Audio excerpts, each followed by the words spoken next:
আমরা অনেক সময় দেখি যে ল্যাপটপের এই অ্যাডাপ্টারটা যখন ডিসি কানেক্টরে দেওয়া হয় তখন ঠিক এই এলইডিটা এভাবে ব্লিঙ্কিং করে এবং ল্যাপটপটা নো পাওয়ার অবস্থানে থাকে। তো কী কারণে হয় এবং এটা কিভাবে সমাধান করা যেতে পারে অথবা মাদারবোর্ডের কোন কোন জায়গা আমরা চেক করতে পারি সেই বিষয়টা নিয়ে আজকের ভিডিওটা মূলত করব। তো এটা হলো প্রবুক 4540-এর মাদারবোর্ড এবং এখানে আমরা যখন কানেক্টরটা দিচ্ছি দেখেন লিডটা ব্লিঙ্কিং করতেছে। তো এই প্রবলেমটা কেন হয় সেই বিষয়টা নিয়ে কথা বলার আগে মাদারবোর্ডের কয়েকটা জায়গা নিয়ে কথা বলি। যেমন মাদারবোর্ডের এটা তো এসআইও, এখানে 3 ভোল্ট 5 ভোল্টের কয়েল আছে এই পাশে। আর এই পাশটা যদি আমরা দেখি এই পাশে এটা সিপিইউ, এখানে সিপিইউ কয়েল, পিসিএসের কয়েল, এরকম কয়েলগুলো আছে। কোন কয়েল কোন কাজে লাগছে এটার যে বোর্ড ভিউ অথবা ডায়াগ্রাম থাকে সেখান থেকে কিন্তু স্পষ্ট দেখা যায়, বোঝা যায়। আচ্ছা, শর্টিং হয় অনেক সময়, মাদারবোর্ড শর্টিং হলে এরকম লিডগুলো ব্লিঙ্কিং হতে পারে।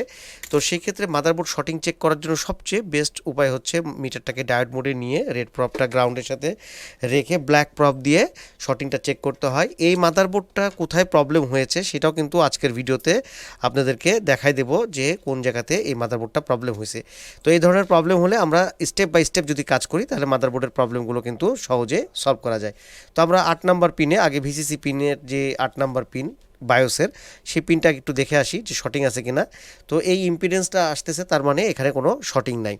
আরেকটা জিনিস হচ্ছে শর্টিং চেক করার সময় সব সময় আমরা প্রতিটা ডিভাইস যেমন ওয়াইফাই, র্যাম, প্রসেসর এগুলোকে কি করব, রিমুভ করে তারপরে চেক করব। এক্ষেত্রে একদম পারফেক্ট আপনি রেজাল্ট পাবেন। তো আমি এখন সিপিউর যেই কয়েল আছে সেখানকার ইম্পিডেন্স চেক করতেছি, ইম্পিডেন্সগুলো ঠিক আছে। যদি লো ইম্পিডেন্সের সাথে বিপ দেয় তাহলে বুঝতে পারবো যে আমরা সেই লাইনে শর্টিং আছি। এখন শর্টিং থাকলে কিভাবে চেক করতে হবে এটা নিয়ে আমি পরে ভিডিও করব। তবে বেসিক আপনারা জানেন যে মসফেট যদি শর্ট থাকে, ক্যাপাসিটার যদি আউটপুটে শর্ট থাকে তাহলে লো ইম্পিডেন্সের সাথে বিপ দিবে। এখানকার ইম্পিডেন্সও ঠিক আছে, এখানকার ইম্পিডেন্সও আমরা দেখতে পাচ্ছি ঠিক আছে। আমরা চলে যাব ব্যাটারির কয়েলের কাছে। এটা হলো ডিসি জ্যাক কানেক্টর, এটা হলো ব্যাটারির সকেট। আমরা কয়েলটা দেখব এখানকার কী অবস্থা, এটাও ঠিক আছে। কারেন্ট সেন্সিং রেজিস্টরটা যদি দেখি এটারও ইম্পিডেন্স ঠিক আছে। বাকি থাকলো কি, ওই পাশে 3 ভোল্ট 5 ভোল্টটা আছে। তো 3 ভোল্ট 5 ভোল্টের কয়েলও আমরা দেখব। তো এভাবে আপনারা ইম্পিডেন্স চেক করবেন। যদি শর্টিং থাকে তাহলে বলতেছিলাম যে মাদারবোর্ড ঠিক এভাবে লিডটা ব্লিঙ্কিং করতে পারে। এখানকার ইম্পিডেন্সও ওকে এবং এখানকার ইম্পিডেন্সও ওকে। তো আরেকটা জিনিস হয় আপনার প্রবলেম, যে কোনো কারণে এরকম লিড ব্লিঙ্কিং যদি হয়, বায়োস যদি করাপ্ট হয়ে যায় তাও কিন্তু এই প্রবলেমটা হতে পারে। তবে বায়োস প্রোগ্রাম করার আগে আমাদেরকে কয়েকটা জায়গা ভালোভাবে চেক করতে হবে যে সেই জায়গাগুলো আমাদের ঠিকঠাক আছে কি না, 3 ভোল্ট 5 ভোল্ট তৈরি হচ্ছে কি না, এই জিনিসগুলো আমরা দেখব যে এটার কী অবস্থা আছে। তো ফাইনালি আমি লাস্টে আপনাদের সাথে শেয়ার করব যে এটা কোন জায়গাতে প্রবলেম, এবং এই ধরনের প্রবলেম হলে আমরা অনেক সময় মিস করে ফেলি, মানে আমরা চেক করি না সাধারণত ওই জায়গাটা, যার কারণে এই ধরনের মাদারবোর্ডগুলো কিন্তু আমরা সলভ করতে পারি না। আবার আমরা অনেক সময় মাদারবোর্ড পাই এই যে এইটার নিচে আছে পিসিএস মেন চিপ। তো এই পিসিএসে কিন্তু আমরা দেখি যে এইসব নো পাওয়ারের ক্ষেত্রে অনেকে কি করে, এই স্ক্রুটা খুলে এখানে হিট দেয়, হিট দিয়ে দেখে যে পাওয়ার আসছে কিনা। ভাই ওইভাবে হিট দিলে মাদারবোর্ড কিন্তু মানে যা থাকে তার থেকে আরও নষ্ট হয়ে যাওয়ার সম্ভাবনাই বেশি। তো আমরা এই যে এরকম করে দিলাম, আবার কানেক্টারে দিচ্ছি, লিড ব্লিঙ্কিং করতেছে। মাদারবোর্ডটা অন হচ্ছে কি না সেটা আমরা দেখব। তো অন তো হচ্ছে না। তো আমাদের সিমোস ব্যাটারি যেহেতু এখানে রিমুভ করা আছে, তো যদি সিমোস ব্যাটারিটা রিমুভ থাকে তাহলে আমরা জানি যে মাদারবোর্ডটা কিন্তু অন হয়ে যাওয়ার কথা। তো আমরা ভোল্টেজগুলো একটু চেক করে দেখি যে আমাদের ভোল্টেজগুলো তৈরি হচ্ছে কিনা। এখানে সিপিইউ করে কোনো ভোল্টেজ নাই। সিএলআর পয়েন্টে যদি আমরা দেখি, সিএলআর পয়েন্টে আমাদের 19 ভোল্ট আসতেছে কিনা, ইয়েস আমাদের 19 ভোল্ট আসছে। তো আমরা একটু 3-5 ভোল্টেজটা দেখে আসি যে 3 ভোল্ট 5 ভোল্ট এই ভোল্টেজটা তৈরি হচ্ছে কিনা। তো এই মাদারবোর্ডগুলো যদি স্টেপ বাই স্টেপ এভাবে কাজ করা যায় তাহলে মাদারবোর্ড কিন্তু খুব সহজে এগুলো সলভ করা যায়। তো কাজ করতেছি প্রবুক 4540 মাদারবোর্ডে। আমরা 3 ভোল্ট আমরা কয়েল ক্যাপাসিটারটাতে দেখব, আউটপুট ক্যাপাসিটারে 3 ভোল্ট তৈরি হচ্ছে, এবং আমরা যদি 5 ভোল্ট দেখি 5 ভোল্টও তৈরি হচ্ছে। তো এটা হলো স্টেপ ডাউন সার্কিট। এখান থেকে আমাদের পুরো মাদারবোর্ডে after switching DC to DC voltage pass করবে। তো আমাদের 3 ভোল্ট এবং 5 ভোল্ট এই মাদারবোর্ডে জেনারেট হচ্ছে, এখানে কোনো সমস্যা নাই। কিন্তু এই যে লিডটা আছে, লিডটা কিন্তু ব্লিঙ্কিং করতেছে, এই লিডটা ব্লিঙ্কিং করতেছে। তো এইখানে আমরা যাব, এখানে আছে হচ্ছে একটা প্যাড আছে, সেটা হলো G1701। আমি ডায়াগ্রামে আপনাদেরকে দেখাই দিচ্ছি G1701-এর এইখানটা কি প্যাড, এটা সেই প্যাডটা কি ভোল্টেজের সেটা আমরা চেক করব। এখানে 3 ভোল্ট আমরা পাচ্ছি G1701, এখানে আমরা 3 ভোল্ট পাচ্ছি। এই জায়গাটা কি সেই জিনিসটা আমরা একটু খালি আপনাদেরকে দেখাই যে এই জায়গাটা কি। মাদারবোর্ড কিন্তু অন হচ্ছে না, ঠিক আছে, মাদারবোর্ড অন হচ্ছে না এতটুকু আমরা কনফার্ম, কারণ আমাদের এই জায়গাগুলোতে ভোল্টেজ আসছে না, এই জায়গাগুলোতে কিন্তু ভোল্টেজ আসতেছে না, এগুলোতে কিন্তু মাদারবোর্ড অন হলেই ভোল্টেজ চলে আসবে। তো আমরা এখন এই মাদারবোর্ডের একটা জিনিস দেখব। আমরা এখানে যে প্যাডটা দেখলাম সেটা কত, G1701। আমরা G1701 দিয়ে ডায়াগ্রামে যদি সার্চ দিই তো এই পেজটা কিন্তু আমরা পেয়ে যাব। তো এইখানে যদি আসি, দেখেন এখানে লেখা আছে আরটিসি অক্সিলিয়ারি S5 এবং এটা 20 কিলো ওহম রেজিস্টর হয়ে এই যে প্যাডে এখানে আসছে এবং এইটা চলে যাবে হলো আরটিসি রিসেট। এবং আরেকটা এই যে আরটিসি অক্সিলারি S5 আবারও 20 কিলো ওহম রেজিস্টর হয়ে 1705 রেজিস্টরের নাম্বার এটা হয়ে এসআরটিসি রিসেটে চলে যাবে। কি দেওয়া আছে, ক্যাপাসিটার দেওয়া আছে, একটা C1704, একটা আর একটা কি ক্যাপাসিটার C1701। তো আমরা এইখানে এই ক্যাপাসিটার আমরা রিমুভ করে দেখব যে রেজাল্টটা কি আসে। তো আপনারা লাইনেই থাকেন, আমি ক্যামেরাটা বন্ধ করব না। আমি এই সিচুয়েশনে শুধুমাত্র আমি অ্যাডাপ্টারটাকে কি করতেছি, ডিসকানেক্ট করতেছি এবং আমি হট গানটাকে অন করতেছি। আমি দেখলেন আপনারা যে অ্যাডাপ্টারের বাতিটা ব্লিঙ্কিং করতেছে। আমরা এই সময়ে এখান থেকে যে ক্যাপাসিটার আছে সেই ক্যাপাসিটারটাকে রিমুভ করব। রিমুভ করার পরে আমাদের এই মাদারবোর্ডের কি রেজাল্ট আসে সেটাও আমরা দেখব। তো আপনারা যখন চেক করবেন তখন অবশ্যই সকল কম্পোনেন্টসগুলোকে একদম ডিসকানেক্ট করে তারপরে চেক করবেন, তাহলে ইম্পিডেন্সটা অ্যাকুরেট পাবেন।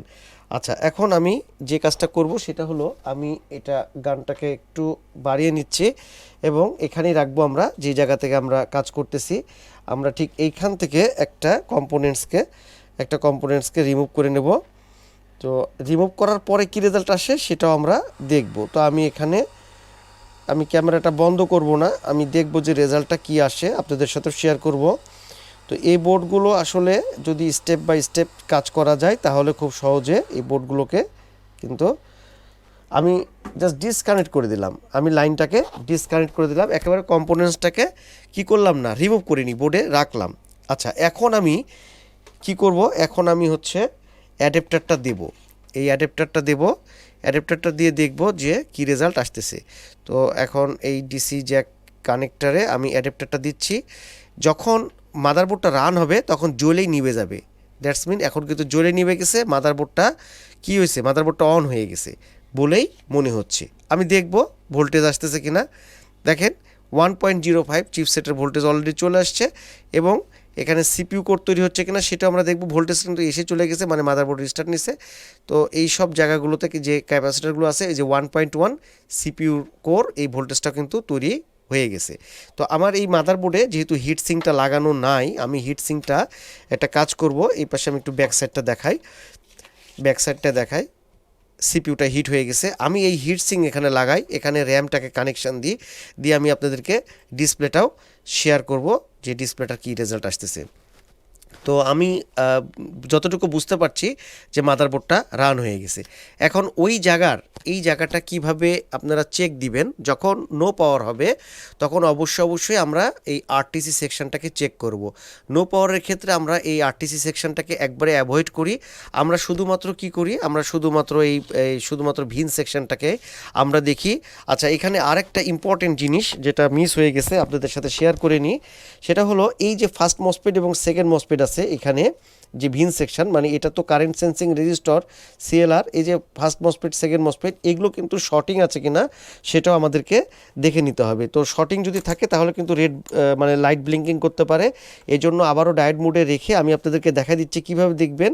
এই যে এইভাবে দিয়ে ড্রেনের সাইডে আমি দিলাম হয়তো প্রব একটা, আর একটা সোর্স সাইডে দেবো, দেওয়ার পরে ইম্পিডেন্স আসছে, যদি কোনো কারণে বিপ দেয় তাহলে বুঝতে হবে মসফেট শর্ট আছে। আরেকটা কাজ করতে হবে, source to gate, gate to source, source to gate, source to drain, এইভাবে মসফেট আমরা চেক করব যে মসফেট কোনো শর্ট আছে কিনা, ইন্টারনাল লিকেজ আছে কিনা, এগুলো কিন্তু চেক করতে হবে। কোনো কারণে যদি লিকেজ অথবা শর্ট থাকে তাও কিন্তু কী হবে, মাদারবোর্ড লাইট ব্লিঙ্কিং করতে পারে। আর এই মাদারবোর্ডে যদি আমরা আইসিটা দেখি, আমরা একটু চার্জিং আইসি কী ব্যবহার করা হয়েছে সেটাকে একটু দেখব। আমরা চার্জিং আইসি দেখতে পাচ্ছি বিকিউ সিরিজের 73736 24736 মানের চার্জিং আইসি এই মাদারবোর্ডে ব্যবহার করা হয়েছে। তো আপনারা প্রত্যেকটা মসফেটগুলো যদি কোনো কারণে শর্ট থাকে তাহলে কিন্তু এই ধরনের লাইট ব্লিঙ্কিং করতে পারে। তো শর্টিংগুলো চেক করতে হবে, বায়োসের 8 নম্বর পিন দিয়েও আপনার শর্টিং চেক করে নেবেন। ফাইনালি আপনাদের যেই জায়গাটা কাজ করতে হবে সেটা হলো আরটিসি সেকশানে গিয়ে আরটিসি রিসেট এবং এসআরটিসি রিসেট এই দুটা ক্লিয়ার হচ্ছে কি না, এই দুটা একদম পরিপূর্ণভাবে আমাদেরকে চেক করতে হবে। এই লাইনে যদি শর্ট থাকে তাহলে মাদারবোর্ড কিন্তু লাইট ব্লিঙ্কিং করবে। এখন আমি একটা কাজ করব, এখানে হিটসিং লাগিয়ে র্যামটা কানেকশন দিয়ে আমি কিবোর্ডে অথবা ডিসপ্লেতে যেটাতে হোক একটু ডিসপ্লেটা আসতেছে কিনা সেটা আমি আপনাদের সাথে শেয়ার করব। তো আমি কানেকশনটা দিয়ে নিই, তারপর আবার আসতেছি। আচ্ছা, হিটসিং বসানো হয়ে গেছে, এখন আমি কানেকশনে দিয়ে দিচ্ছি অ্যাডাপ্টারটা ডিসি জ্যাক কানেক্টারে। এবং কি রেজাল্ট হচ্ছে, মাদারবোর্ডটা অ্যাকচুয়ালি অন হয়ে ডিসপ্লেটা আসছে কিনা। আমি কিবোর্ডের সাথে লাইনটা দিছি, অতএব কিবোর্ডে আপনাদেরকে দেখাবো। এই যে পাওয়ার লিড অন হয়ে অফ হয়ে গেল, তার মানে আমার বোর্ড রান করে গেছে। আমি তারপরে ভোল্টেজগুলো দেখব, সমস্যা নাই। আর আপনারা যখন কাজ করবেন তখন কোন কয়েলে কত ভোল্টেজ হবে এগুলো জানা অথবা বোঝার জন্য ডায়াগ্রাম নিয়ে নেবেন। আমি এখানে এই কিবোর্ডে লাইনটা দিছি, আমি দেখব যে এখানে ডিসপ্লেটা আসতেছে কিনা। এখন মাদারবোর্ডটা এখনও পর্যন্ত আসেনি, মাদারবোর্ডটা অন করছি, এই যে মাদারবোর্ডটা অন হয়েছে।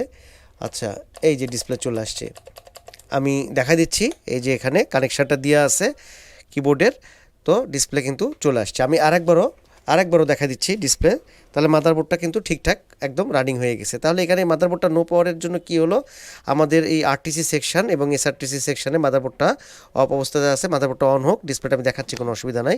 যদি আমরা এরকম নো পাওয়ার পাই তাহলে আমরা মসফেটগুলোকে চেক করব সিএলআর সেকশনে পুরোপূর্ণভাবে ভোল্টেজ আসছে কিনা। এই যে ডিসপ্লে, ঠিক আছে, ডিসপ্লে একদম ক্লিয়ার।